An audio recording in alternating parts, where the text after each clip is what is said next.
Bienvenidos a Mujeres y Arte, las grandes olvidadas, el podcast donde viajamos a través de la historia para conocer a las grandes mujeres que dejaron huella en nuestra historia. Hoy nos adentramos en la vida y obra de una mujer extraordinaria, Luisa Roldán, más conocida como la Roldana. En pleno siglo XVII, cuando el arte estaba dominado por hombres, ella logró destacar y convertirse en una escultora digna de cámara del rey. Para entender a Luisa Roldán, primero viajaremos a su época. Nos encontramos en el barroco español, un tiempo de grandes contrastes, esplendor artístico pero crisis económica. La escultura, la pintura y la arquitectura reflejaron la fuerte religiosidad del momento. Artistas como Velázquez, Murillo y Zurbarán marcaron la pintura, mientras que en la escultura destacan Alonso Cano y Pedro Roldán, que es el padre de nuestra protagonista, la Roldán. Cabe recalcar que España vivió el barroco en un contexto de crisis económicas y decadencia política, pero con un gran auge en el arte. El arte barroco español tiene un fuerte carácter religioso y expresivo, con imágenes de santos y cristos muy realistas, pensados para impactar emocionalmente a los fieles. La escultura policromada, es decir, tallada en madera y pintada, fue una de las técnicas más usadas. Luisa Roldán, en este caso, dentro de este contexto, aportó una sensibilidad especial a la escultura barroca, con figuras más suaves y expresivas, logrando un estilo propio que le valió el reconocimiento en su tiempo. Luisa Roldán nació en Sevilla en 1652, en una familia de escultores. Desde pequeña aprendió el oficio con su padre, Pedro Roldán, que fue un maestro muy reconocido en el barroco español. A pesar de que en su época las mujeres tenían limitaciones para desarrollarse en el arte, Luisa demostró una habilidad excepcional. Se casó con el dorador Luis Antonio de los Arcos contra la voluntad de su padre, lo que la llevó a independizarse y buscar su propio camino. Después de independizarse de su padre y casarse con Luis Antonio de los Arcos, Luisa Roldán comenzó a trabajar de manera autónoma, estableciendo su propio taller junto a su marido, quien se encargaba del dorado y la policromía de sus esculturas. Sin embargo, la vida no fue fácil para ella, ya que, a pesar de su talento, enfrentó dificultades económicas y la falta de reconocimiento por ser mujer en un ámbito dominado por hombres tampoco ayudaba mucho en su situación.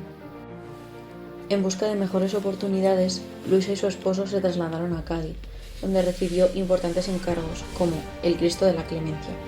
Su trabajo comenzó a destacar y ganó prestigio en la región, lo que la llevó a dar el siguiente gran paso en su carrera: mudarse a Madrid alrededor de 1689.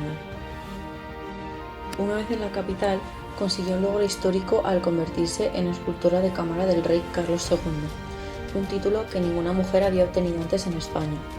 Este puesto le otorgó prestigio, pero no estabilidad económica, ya que los pagos de la corte eran irregulares y muchas veces insuficientes. A pesar de las dificultades económicas y la falta de apoyo oficial, Luisa Roldán continuó produciendo obras de gran calidad hasta sus últimos años, y aunque falleció en 1710 en Madrid, en una situación de pobreza, su legado permaneció intacto. Hoy es reconocida como una de las escultoras más importantes del barroco español, destacándose por su capacidad para imprimir emoción y ternura en sus figuras religiosas. Y su arte sigue siendo admirado en iglesias y museos de España y de todo el mundo. Luisa Roldán destacó en el barroco español por su habilidad para representar con realismo y delicadeza las emociones de sus esculturas.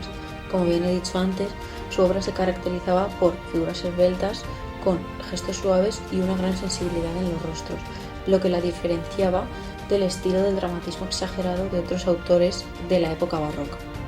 Trabajaba principalmente en madera policromada y terracota, dos materiales que le permitían dar un nivel de detalle excepcional a sus creaciones. La policromía, aplicada por su esposo, añadía un realismo impresionante, con colores suaves y una textura casi pictórica que hacía que las figuras pareciesen vivas. Entre sus obras más importantes tenemos La Virgen con el Niño, representada con ternura y dulzura, alejándose del hieratismo de épocas anteriores; San Miguel Arcángel, una figura llena de dinamismo y elegancia, con un equilibrio entre la majestuosidad y la cercanía; El Éxtasis de Santa María Magdalena, un ejemplo de su capacidad para transmitir emoción a través de la escultura; y El Padre Jesús, que encontramos en Sisante, el cual puedo destacar que es mi obra favorita, ya que se encuentra en mi pueblo. Es una de las más importantes e impactantes de Luisa Roldán, ya que se trata de una imagen de Cristo con una expresión de dolor serena pero aún así profunda. Su realismo y delicadeza han convertido esta escultura en una de las más veneradas. El modelo de los pliegues de la túnica y la expresión de su rostro muestran la maestría de Luisa para captar la divinidad como humanidad. La Roldana fue pionera en un mundo que pocas veces abría sus puertas a las mujeres. Sus esculturas no solo capturaron la belleza y la espiritualidad, sino también la lucha y la resiliencia de una artista, una mujer, que se negó a quedar en la sombra o en el olvido como muchas otras. Curiosamente, su trabajo en terracota se volvió altamente valorado siglos después, y hoy sus pequeñas esculturas de barro cocido son parte de importantes colecciones en museos como el Louvre y el Museo del Prado. Y con esto llegamos al final de este episodio de Grandes Olvidadas de la Historia, en el que Luisa Roldán desafió los límites de su época y dejó una huella imborrable en la escultura española. Muchas gracias por acompañarnos en este viaje por la historia.